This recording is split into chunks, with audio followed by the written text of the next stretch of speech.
Assalamualaikum warahmatullahi wabarakatuh. Hello everyone, my name is Octavia Ningsi. I'm a student at Pancasakti University in English education. So this video was made for my final semester exam in Introduction to Linguistics. So I'm going to explain the material is language variation, and the lecturer is Ms. Yanti Rusmiati. Okay, let's go to the material.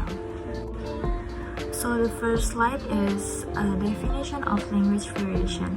What is language variation? Language variation is caused by the existence of social interaction activities conducted by a very diverse society or group and because of its non-homogeneous speakers. Example of a dialect is the regional dialect, the distinct form of a language spoken in a certain geographical area. For the example, we might speak of Ozark dialects or Appalachian dialects on the grounds that inhabitants of these regions have certain distinct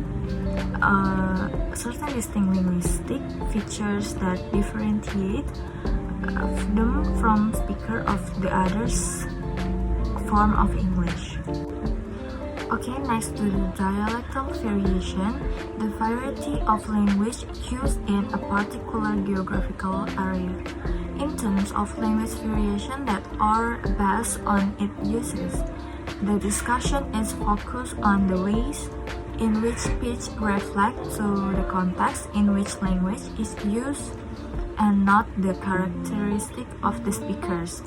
This is from Holmes, 2001, 223. The language variation that is concerning with the uses or functions can be called as styles or register. This is the example, the 5 examples for the style of dialect.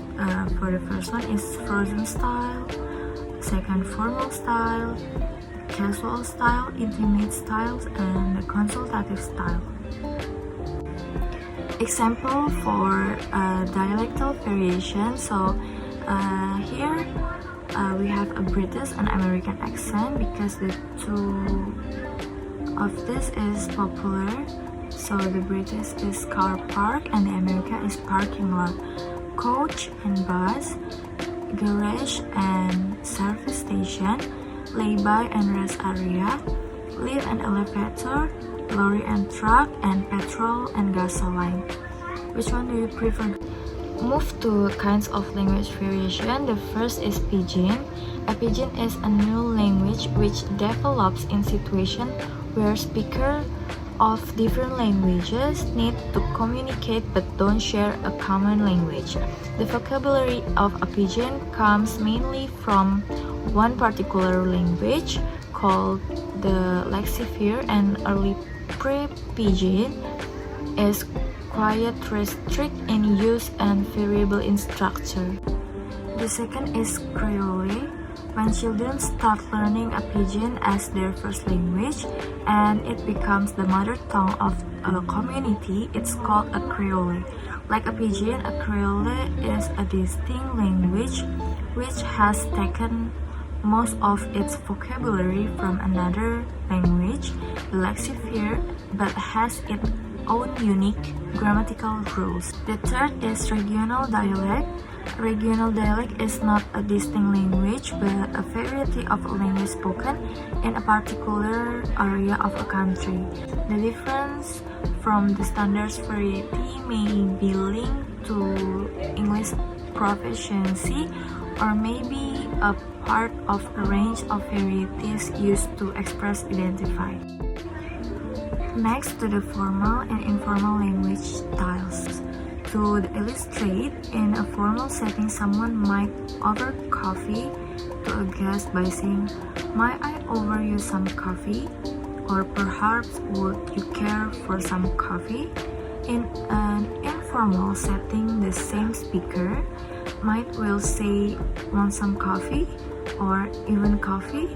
This shift in styles is completely unconscious and automatic.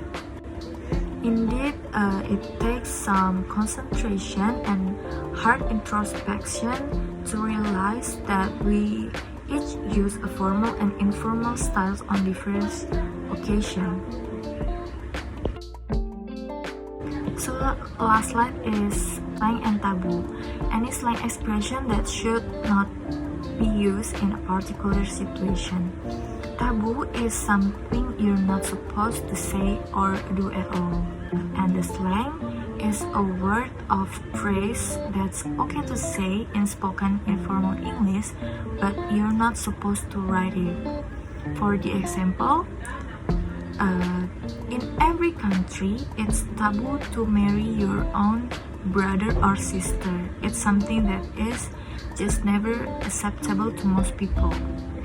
And the slang is, the word gonna is a slang.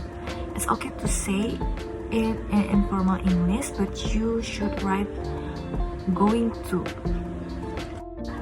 Not only in other countries, in Indonesia we also have a lot of slang from various regions. For example, in Bekasi we have slang like sabi, PHP, baper, sokin, and many more. Okay, so much explanation from me. Thank you so much. I hope my explanation can be understood and we can learn together. So, thank you. Wassalamualaikum warahmatullahi wabarakatuh.